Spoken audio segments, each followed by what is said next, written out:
This chapter was another banger for Record of Ragnarok because we get to understand Beelzebub's ability, which his magic or his technique is involved with vibrations. As we continue where we left off in the beginning of this chapter, as round 8 begins, after Beelzebub goes ahead and destroy one of the pillars of the battlefield, and as everyone of humanity, they're looking around seeing that what was going on, what attack or abilities Beelzebub was able to do, because he was able to shatter and crack the ground, but also to destroy the pillars so they don't understand anything. So then we have one of the famous scientists, Galileo. He actually explains that, of course, the reason for the ground cracking and the pillars collapsing was simply the laws of physics. As Thomas Edison's appeared and he reveals that this is vibrations, of course, stealing the thunder from Galileo, as Galileo is mad at Thomas Edison for telling his answer because he says, I wanted to say that. So we focus on the God side. As Ares, he is confused and he's wondering how you use vibration as a weapon. And as he is just shaking while saying how you use it as a weapon, Hermes, he goes ahead and demonstrate how vibrations can be used and actually destroy certain things, because we all know that Hermes, not only that he is the Kanye West of the god of the Record of Ragnarok, but he's also brilliant on actually understanding battle techniques. So he demonstrating using the vibration, shattering the glass of wine. And at this current moment, we focus on the battle. As the battle continues, as we see that Beelzebub, he's charging towards Tesla. And as Tesla, he goes ahead and he dodged one of Beelzebub's, which is very interesting that Beelzebub's techniques and abilities is actually sound waves, because he can actually cause like massive amount of earthquakes and shatter anything that is solid. Because understanding the danger and destructions of sound waves, it is like sound waves can cause a formation of small bubbles that's ripple and explodes and release intense shock waves that produce enormous amount of heat energy and very contains high active ripples, which completely destroy any material. So Beelzebub, he is just very, very dangerous. And the fact that he can make anything as like a vibration, as we see later on in this chapter, because he makes his hands, the vibration of the hands, in form of like a sword, but it's not really like a sword, can easily cut through things that he wants. So he can form any kind of vibrations or anything else as like a perfect defense or a perfect offense. So we go back into the fight as Tesla, as he continues to dodge Beelzebub's attack. But unfortunately, Beelzebub, his abilities of using Devil Wings flap was able enough to scratch one of Tesla's armor. As Tesla, he's in shock because he was able to put damage into his armor.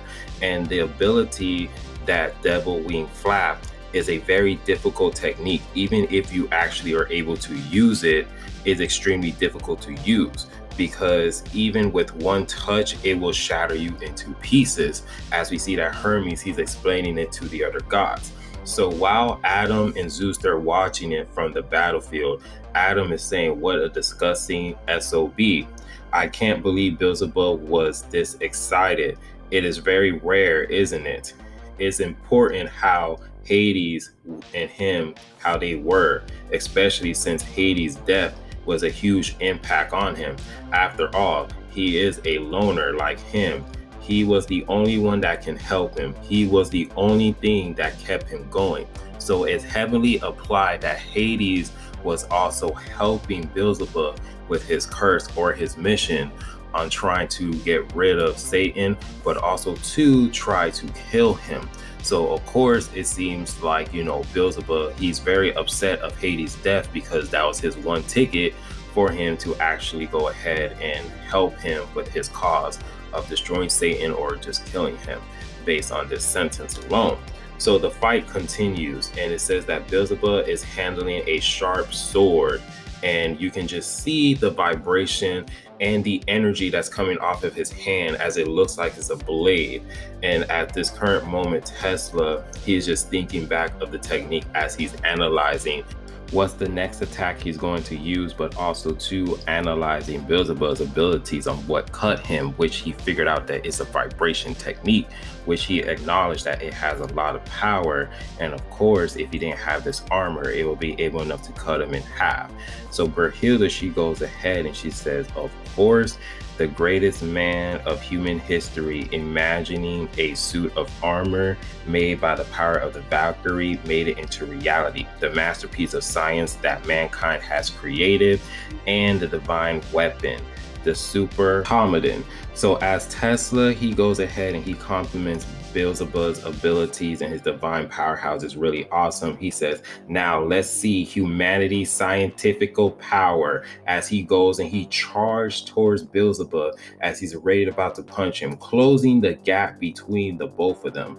As Beelzebub, he is seeing how fast Tesla is going towards him, and he goes ahead and he dodged Tesla's punch as it create a huge shockwave, shattering the ground, blowing it up as people are shocked. And Tesla, he continues to go ahead and swing, but Beelzebub is able to dodge every single punch Tesla is throwing at him. And every single punch that Tesla keeps throwing, electricity comes out and is destroying the ground. And it is because of the cause by the Valkyrie life energy that's attained in a Hall volume that is converted into Tesla's super automaton, used in a ultra high amount of pressure that is storing in a fist that's releasing a plasma plus punch, as Tesla's punches are a sure one-hit death blow as the ground continues to be destroyed. And as the smoke cleared and everything, humanities is actually kind of celebrating because how powerful this technique is. So while everyone is just cheering on Tesla, he's on the move again, going towards Beelzebub, continuously throwing the punches, but Beelzebub continued to dodge. And then Beelzebub is thinking that he didn't release any energy, as Tesla says, I told you, humanity is science, as he goes closer to Beelzebub. And as Beelzebub, he is shocked because of the amount of speed that Tesla is going towards him. Tesla goes ahead and grabs Beelzebub, and a huge explosion just happened as everyone is just wondering what the hell happened. But then as the smoke cleared, Beelzebub, he goes ahead and use his defense as he used his staff or his spear or whatever it is to use the gates of hell to go ahead and block Tesla's attack. As Tesla, he is amazed that Beelzebub, he was able to block his attack. Then Beelzebub was just like, is this really your limit? Then all right, then hurry up and break, as he used one of his ultimate attack, Fallen Angel Gluttony, as you just see this giant fly, and he just gives up and he's above Beelzebub as he's just using a giant light. And as we can see that Tesla is saying limits, science has no limits, as he's embracing and getting ready for the charge of Beelzebub's attack. And as both of these guys, they go ahead and collide, as you can see that it is a tug of war of who's going to break who. As Tesla, he used his own attack, and we see Beelzebub, he used his own attack, as these two collide towards each other. And then sooner or later, Beelzebub prevailed, as his abilities was able to overpower Tesla. And as Beelzebub, he's standing tall, we see that Tesla, he's on the ground.